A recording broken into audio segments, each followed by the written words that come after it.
There's some new information about the escalating tension and issues in Iraq. That as Islamic militants gain more control, there are now new fears of another possible massacre there. Opponents of the regime in Iran, about 3,000 members of the group, the National Council of Resistance of Iran, well, they live in a former U.S. installation that's called Camp Liberty. Camp Liberty is in Baghdad. They were moved there after previous killings at their former home, known as Camp Ashraf. The group says 116 of its residents have so far been killed, they say, at the hands of the Iraqi government forces during repeated attacks on the camps. And now there are American calls to try and save them. Former chairman of the Joint Chiefs of Staff, General Hugh Shelton, told Fox News the U.S. promised to protect these people, but so far has failed to do so. We're getting ready to witness a major massacre.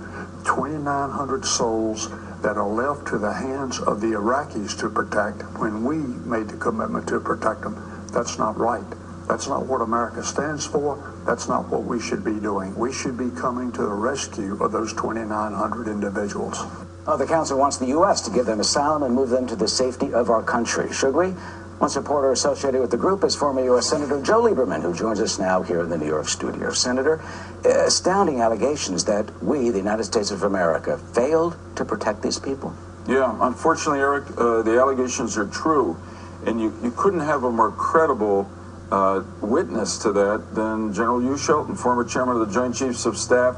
He knows the promises we made after we went into Iraq in 2003, and we promised him the Iraqis will take care of you. Well, the Iraqis haven't taken care of them, and by turning them over to Iraqi guidance or guard, we broke our promise, and I'm afraid we've created a real humanitarian crisis. No matter what you think about what's happening in Iraq, what's happening in Iran, America broke its word here, and we can't let that happen. A question of America's word, we made a promise, and it's a question of a humanitarian crisis. 2,800 souls trapped in the worst possible circumstances. Any moment the Iraqis, pushed by Iran, could turn their guns on these people, and that would be a terrible stain on America's honor and reputation. We've got to get them out of there as quickly as possible. They've asked for this from President Obama, but they say they haven't heard.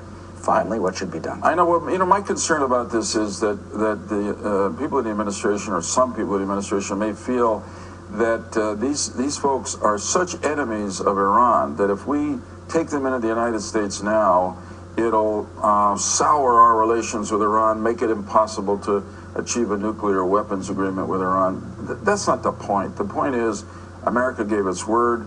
These folks are living in conditions that are horrible. We owe it to them to bring them out. And I'll say one more word. I think we always do better with lawless leaders like those in Iran when we stand up and show some backbone. And we don't care whether they're going to be upset that we took these people into America because they're enemies of the Iranian regime. They're friends of freedom, and that's what America's all about. We ought to welcome them here soon. Senator Joseph Lieberman, thank you for your time today. Thanks, sir.